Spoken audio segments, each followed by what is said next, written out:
Hello friends, welcome to my channel English Literature with Hema Soni, and today I come with the novel Great Expectation written by Charles Dickens. This is character sketch of Pip, Philip Pirrip. Philip Pirrip का nickname यहाँ पर है Pip. This is the main character of this novel. So let's start. Charles Dickens is the greatest English novelist of Victorian era. He is also a master of narrative art. Dickens has double distinction of being the best storyteller of his time and the most versatile and amusing creator of character. जो Charles Dickens हैं वो English novelist हैं, Victorian Ira के English novelist हैं और master of narrative art हैं। और उनका एक जो चीज़ जो उनको अलग करती है वो चीज़ है कि एक तो ये बेस्ट स्टोरी टेलर हैं और दूसरा ये मोस्ट वर्सेटाइल और अम्यूजिंग कैरेक्टर को क्रिएट करने वाले हैं। So these lines are about Charles Dickens who is the writer of this novel, and you can mention some lines regarding the writer in any of your answer. His major works are Sketches, Oliver Twist and Great Expectation, etc. According to Cockshut, Charles Dickens was the unrivaled master of nation's imagination. Great Expectation is one of the most compact and precise novel by Dickens. It is an autobiographical novel. तो जो great expectation है ये autobiographical novel है। Charles Dickens ने इसमें अपने ही life को डिस्क्राइब किया है।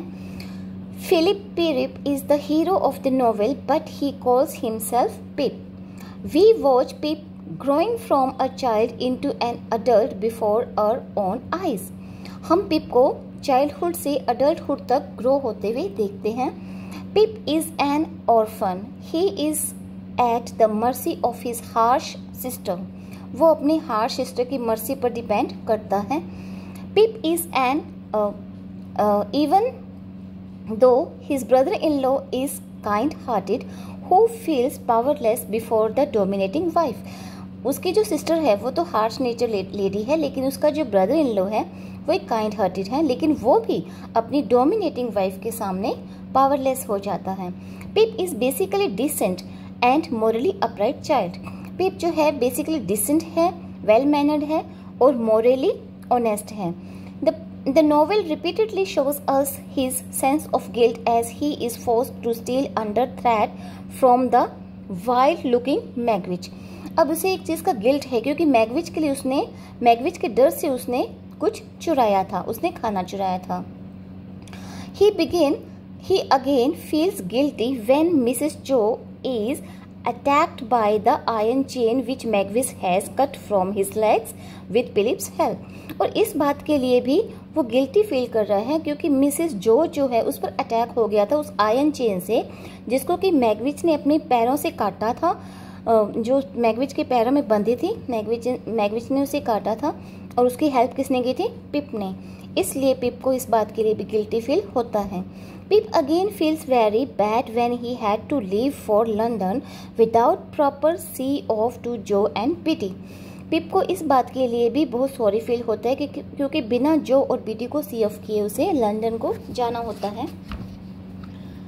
According to one critic, the portrayal of Pip is one of the triumph of Dickens in the field of character creation. However, Pip starts undergoing subtle changes as he settles down in London. Pip comes under the impact of the corrupting influence of the city life, where money is the most important value in itself. अब city में पिप के अंदर कुछ changes आते हैं। अब क्या होता है कि पिप जो है सिटी की जो करप्टिंग लाइफ है उससे इन्फ्लुएंस हो जाता है और सिटी में क्या है सिर्फ और सिर्फ मनी को ही वैल्यू दी जाती है। Pip has changed physically also with a new haircut, new shoes, new clothes. He moves in a new circle of friends. अब उसका फ्रेंड सर्कल भी चेंज हो जाता है लंदन में। Pip starts feeling superior and he feels ashamed acknowledging his relatedness to his own acquaintances and relatives who come from humble background. पिप जो है उसने तो अपना लाइफस्टाइल चेंज कर लिया, अब वो खुद को बहुत सुपीरियर फील करने लग जाता है और शर्मिंदा फील करने लग जाता है अपने उन रिलेशंस के लिए जिनसे वो पहले से एक्वेंटेड, वो उन सभी लोगों से जो कि उसके एक्वेंटेंस है, जान पहचान वाले हैं, या उसके रिलेटिव्स हैं जो कि एक हम्बल बैकग्राउंड से बिलोंग करते हैं।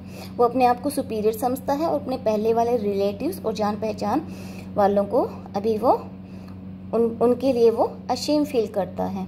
पिप्स स्नोबरी and arrogance make him avoid the company of lazy people.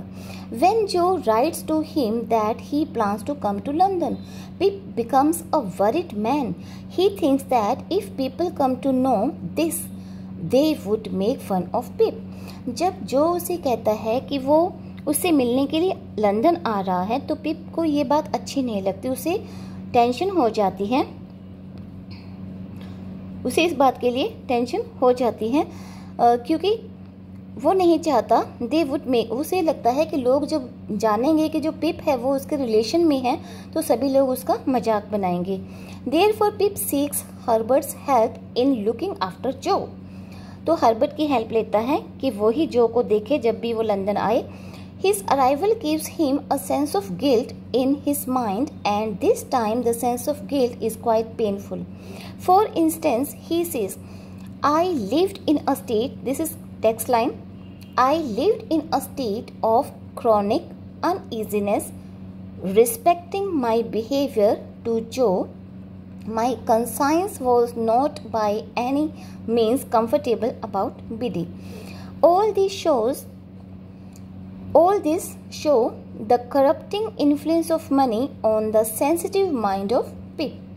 According to Walter Allen, this novel shows money as the agent of isolation. Almost at the very outset of his life, Pip develops a sense of inferiority and suffer a good deal on account of it. जो पिप है वो अपने आप में sense of inferiority feel करता है और इसकी वजह से वो सफ़र भी करता है। This sense of inferiority takes its birth in his mind at the time of his first meeting with Stella at Miss Havisham's house. Stella treats him with contempt, Stella जो है विद कंटेम्प्ट उसे deal करती है, मतलब एक insulting वे से, disgraceful manner से। All this gives him a sense of inferiority and he feels humiliated. वो अपने आप को inferior फील करने लग जाता है और humiliate फील करता है because of the behavior of Stella. He feels ashamed of being apprentice to Joe. अब उसे ashamed फील होता है कि वो कभी जो का apprentice था, मतलब जो के अंडर काम करता था। I had a strong conviction on me that I should never like Joe's trait. This is quotation line, textual line. I had a strong conviction on me that I should never like Joe's trait. I had liked it once, but once was not now. The most conspicuous fact of Pip's life is, of course, his passion for Stella. He falls in love with her. He is yet a small boy, and he continues to love her throughout. Pip जो है Stella से प्यार करने लगता है और वो उसका थ्रू आउट चलता है। As time passes Pip falls more and more hopelessly in love with Stella. He tells us, textual line, in a word it was impossible for me to separate her in the past और in the present from the inner most life of my life. According to Leavis, the changes brought in Pip's character are very complex but have a valid psychological basis. Lewis goes on to say that Pip is not a snob or an object materialist angling for money and position.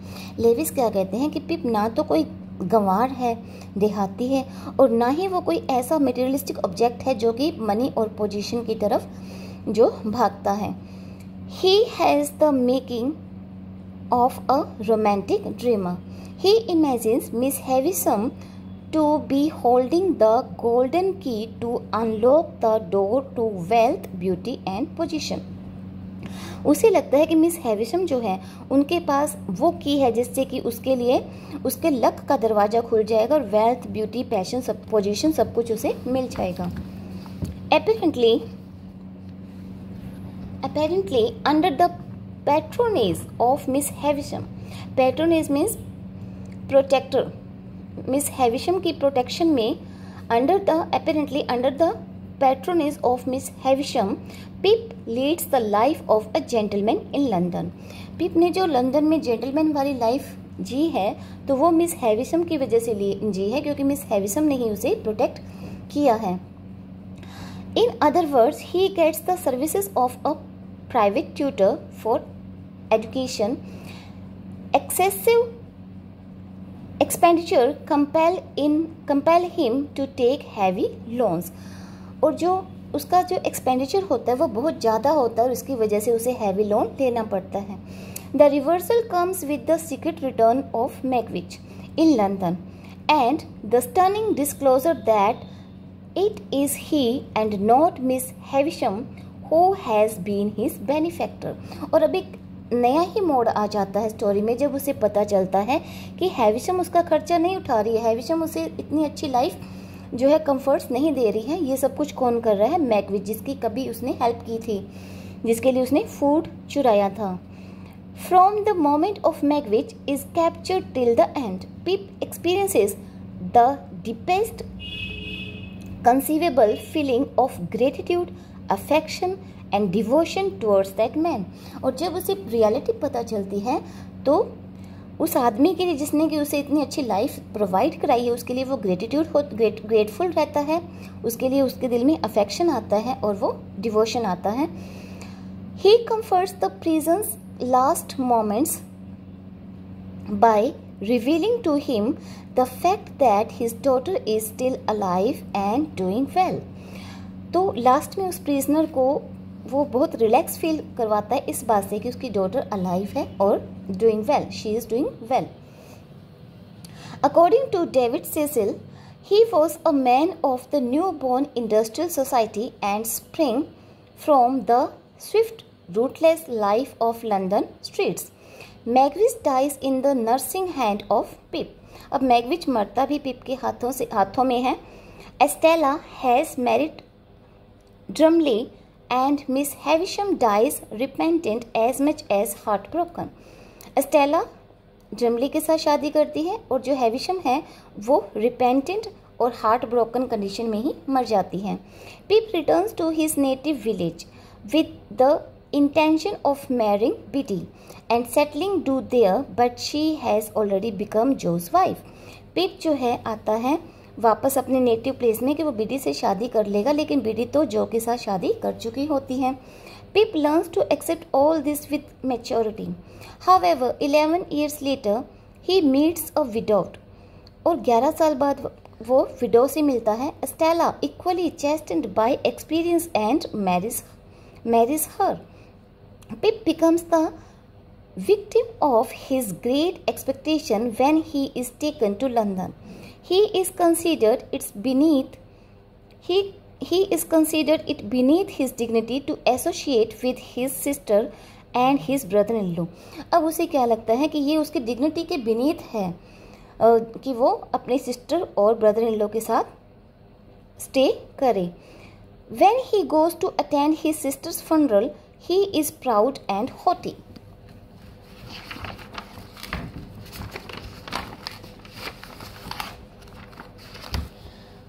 While easily falling a victim to circumstances, Pip's nature is essentially good, even noble.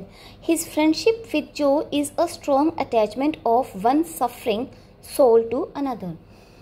उसका जो friendship होती है जो के साथ तो ये ऐसा है जैसे एक सफरिंग सोल जो है दूसरी सफरिंग सोल के साथ अटैचमेंट बनाती है. His relation with the woman in the novel reveals the essentially human nature. Towards Biddy, Pip has not only respect but genuine affection. According to Ernest Baker, the distinction of the distinction of character which Dickens takes note of are purely external. Great Expectation ends with a noble, self-sacrificing, kind-hearted and morally regenerated Pip. जो great expectation जब and होती है तो हमें क्या मिलता है पिप के बारे में कि वो नोबल है, सेल्फ सेक्रीफाइसिंग है, काइंड हार्टेड है, मोरली रीजनरेटेड है. He has learn the virtue of patience, wait for happiness in life. He no more has unrealistic great expectations of life. Dickens reveals convincingly how Pip comes out of the clouds of corruption to appear nobler and brighter. अब Dickens ने इस तरह इसको reveal किया है कि पिप कैसे corruption के क्लाउड से निकलकर एक नोबल, एक ब्राइटर मैन बन जाता है. To sum up, Pip is the soul of the novel. The portrayal of his character is one of the triumph of Dickens in the art of character creation. Great Expectation is essentially book of Pip's moral education. जो Great Expectation है वो एक तरह से पिप की moral education की book है. And Pip relations the sympathy of the reader to the end. In other words, Pip gets morally regenerated towards the close. तो जो ये है पिप जो है मोरली इसमें रीजनरेट होता है एंड में. अकॉर्डिंग टू G.B. Shaw, Great Expectation is the most compactly perfect novel of Dickens. कि ग्रेट एक्सपेक्टेशन जो है एक perfect most compactly perfect novel है डिकेंस की. So it is completed, and if you like this, press the button like and subscribe, and the next we will do title of the novel Great Expectation. Thank you.